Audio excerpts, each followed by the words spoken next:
Hello everyone, welcome back to my channel Lovely की पाठशाला में आपका स्वागत है। आज की इस वीडियो में हम बात करने वाले हैं संविधान सभा की संरचना, यानी संविधान सभा कैसे गठित हुई, कितने सदस्य के साथ गठित हुई और क्यों गठित हुई और कितने संविधान सभा किए गए, ये सभी की डिटेल हम इस वीडियो में देने वाले हैं। तो अगर आप किसी भी कॉम्पिटिटिव एग्ज़ाम की तैयारी कर रहे हैं जैसे कि CTET, TET, UP TET, railway, SSC etcetera, किसी भी एग्ज़ाम की अगर आप तैयारी कर रहे हैं तो ये वीडियो या ये टॉपिक आपके आने वाले सभी एग्ज़ाम के लिए इम्पॉर्टेंट होगा। तो अगर आप इस टॉपिक को अच्छे से पढ़ना चाहते हैं तो इस वीडियो को लास्ट तक ज़रूर देखिएगा। इसकी पिछले क्लास में हमने पढ़ा था संविधान का परिचय, तो इसका एक बार जल्दी से रिवाइज कर लेते हैं ताकि आज का क्लास जो हम पढ़ने वाले हैं वो आपको अच्छे से समझ में आए। तो पिछली क्लास में हमने देखा था संविधान की शुरुआत कब हुई थी। 1215 ईस्वी में हुई थी। इंग्लैंड के राजा जॉन ने एक मैग्ना कार्टा जारी करके संविधान का एक मूल आधार बनाया था, जिसके आधार पर सभी देश आज भी अपना संविधान बनाते हैं या उसको संशोधित करके अपने देश में लागू करते हैं। सबसे पहले लिखित संविधान 1789 में अमेरिका ने बनाया था। सबसे बड़ा लिखित संविधान भारत का है, जबकि सबसे छोटा लिखित संविधान अमेरिका का है। विश्व में अलिखित संविधान इंग्लैंड का है, जिसे बीमर का सिद्धांत कहा जाता है। भारतीय संविधान की मांग सबसे पहले 1894 में बाल गंगाधर तिलक ने उठाई थी, और वहीं सर्वप्रथम मांग भारतीय संविधान की सर्वप्रथम मांग 1934 में वामपंथी नेता एम.एन. रॉय ने उठाई थी, और 1935 में कांग्रेस ने एक आधिकारिक रूप से संविधान सभा की मांग रखी थी। भारतीय संविधान प्रेम बिहारी रायजादा द्वारा हस्तलिखित है, जिसके मूल प्रतियों को हीलियम के बॉक्स में रखा गया है। आगे हम देखे थे भारतीय संविधान के पिता भीमराव अंबेडकर हैं। इसको बनाने में 2 साल 11 महीने 18 दिन लगे थे। कुल अनुच्छेद है हमारे 448, भाग है 25, अनुसूचियां हैं 12, और इसे अंगीकृत किया गया था 26 नवंबर 1949 को, और पूर्ण रूप से लागू किया गया था 26 जनवरी 1950 को। ये सब हमने पिछले क्लास में देख लिया। अगर आपने पिछला वीडियो नहीं देखा है तो मैं डिस्क्रिप्शन में उसका लिंक दे दूँगी, आप जाके एक बार देख लीजिएगा ताकि आपको अच्छे से समझ में आ जाए। आगे इस क्लास में हमने देखा था कैबिनेट मिशन 24 मार्च 1946 को भारत में आया था, जिसमें 3 अंग्रेजी सदस्य थे, A B. Alexander, sir Pethick Lawrence और सर स्टेफोर्ड क्रिप्स। तो पिछली क्लास में हमने इतना ही देखा था। आज की क्लास इसके आगे से हम कंटिन्यू करेंगे। तो आज का हमारा टॉपिक है संविधान सभा। तो संविधान, सबसे पहले हम जान लेते हैं कि संविधान सभा होता क्या है और इसे क्यों गठित किया गया था। तो दोस्तों, संविधान सभा संविधान को बनाने के लिए गठित किया गया था। सर्वप्रथम इसकी मांग वामपंथी नेता एम.एन. रॉय ने उठाई थी 1934 में, और जैसा कि आप लोग जानते हैं, और 1935 में कांग्रेस ने भी आधिकारिक रूप से संविधान सभा की मांग रखी थी। परंतु 1946 में संविधान सभा के लिए सदस्य का चुनाव हुआ था, जो कि एकल संक्रमणीय मत प्रणाली था। संविधान सभा में कुल 389 सदस्य थे, जिसमें से 292 प्रांतीय विधानसभा से थे और 93 देशी रियासतों से थे, तथा 4 जो थे वो कमिश्नरी क्षेत्र से थे।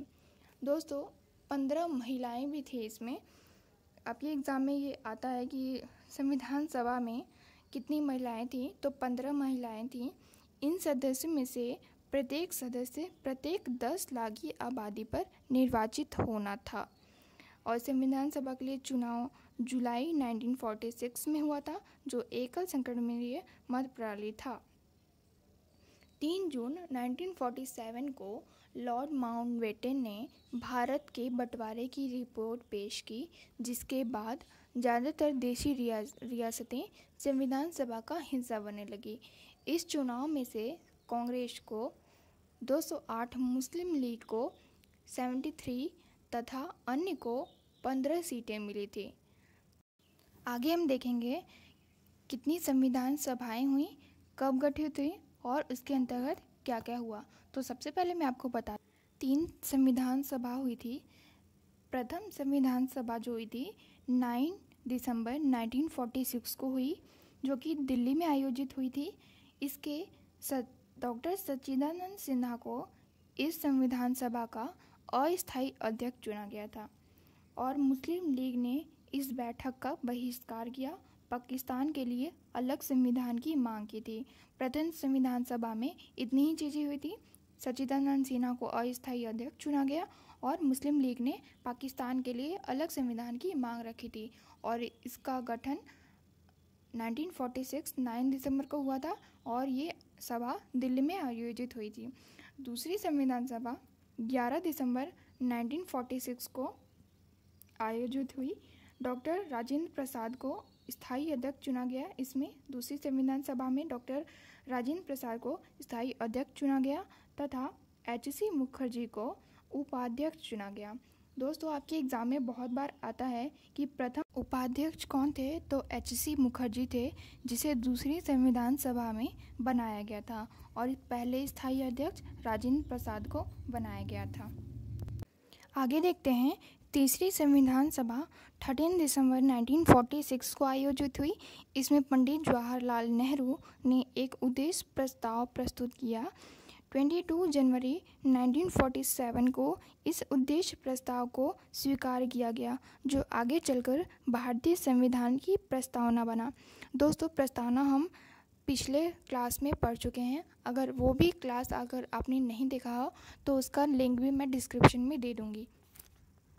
तो इस संविधान सभा में इम्पॉर्टेंट फैक्ट ये था कि इसका आयोजन 13 दिसंबर 1946 को हुआ था और पंडित जवाहरलाल नेहरू ने एक उद्देश्य प्रस्ताव प्रस्तुत किया था, जो 22 जनवरी 1947 को इस उद्देश्य प्रस्ताव को स्वीकार किया गया, जो आगे चलकर भारतीय संविधान की प्रस्तावना बना था।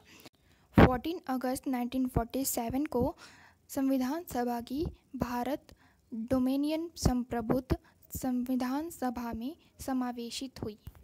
अब आगे हम देखेंगे संविधान सभा की समितियां व उनके अध्यक्ष, यानी संविधान सभा में कौन कौन सी समितियां थे और उनके अध्यक्ष कौन कौन से थे। तो राइट साइड हमारे अध्यक्ष हैं और लेफ्ट साइड हमारी समितियां हैं। पहली समिति संचालन समिति थी, जिसके अध्यक्ष डॉक्टर राजेंद्र प्रसाद थे। दूसरी रियासत समिति थी, जिसके अध्यक्ष डॉक्टर राजेंद्र प्रसाद थे। इसके भी अध्यक्ष डॉक्टर राजेंद्र प्रसाद ही थे। फिर झंडा समिति थी, जिसके अध्यक्ष डॉक्टर राजेंद्र प्रसाद साथ ही साथ जेवी कृपलानी भी थे। संघ समिति के अध्यक्ष जवाहरलाल नेहरू थे। प्रांतीय समिति के अध्यक्ष सरदार वल्लभ भाई पटेल थे। प्रारूप समिति के अध्यक्ष भीमराव अंबेडकर थे और संघ समिति के अध्यक्ष पी.टी. नेहरू थे। दोस्तों, ये बहुत ही इम्पोर्टेंट है आपके सारे एग्ज़ाम पॉइंट ऑफ व्यू से। जैसे ये सारी समितियाँ आपके एग्ज़ाम में ज़रूर आते हैं, तो अगर आप इसका नोट्स बनाना चाहते हैं तो वीडियो पॉज करके इसका नोट्स बना सकते हैं या फिर स्क्रीनशॉट भी ले सकते हैं। एक बार और रिवाइज़ कर लेते हैं, क्योंकि ये आपके एग्ज़ाम के लिए इम्पोर्टेंट है, तो आपको अच्छे से याद हो जाएगा। तो समितियाँ और इसके अध्यक्ष को देख लेते हैं दोबारा से। संचालन समिति के अध्यक्ष डॉक्टर राजेंद्र प्रसाद थे। रियासत समिति के अध्यक्ष डॉक्टर राजेंद्र प्रसाद। झंडा समिति के अध्यक्ष डॉक्टर राजेंद्र प्रसाद और जेवी कृपलानी थे। संघ समिति के अध्यक्ष जवाहरलाल नेहरू थे। प्रांतीय समिति के अध्यक्ष सरदार वल्लभ भाई पटेल थे। संघ समिति के अध्यक्ष जवाहरलाल नेहरू थे।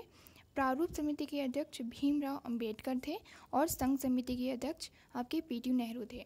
तो आज के इस वीडियो में सिर्फ इतना ही। आगे की क्लास हम नेक्स्ट वीडियो में देखेंगे, तो आप वेट करिएगा नेक्स्ट वीडियो आने का। तो आज के लिए सिर्फ इतना ही। आप इसका एक बार रिवाइज़ कर लीजिएगा। अगर समझ में आए तो ना आए तो वीडियो एक बार और देख लीजिएगा। और अगर आप अच्छे से समझना चाहते हैं तो नोट्स ज़रूर बनाइएगा, इससे आपको ईज़िली अच्छे से याद हो पाएगा। तो मिलते हैं नेक्स्ट वीडियो में, तब तक के लिए take care. Thank you, bye.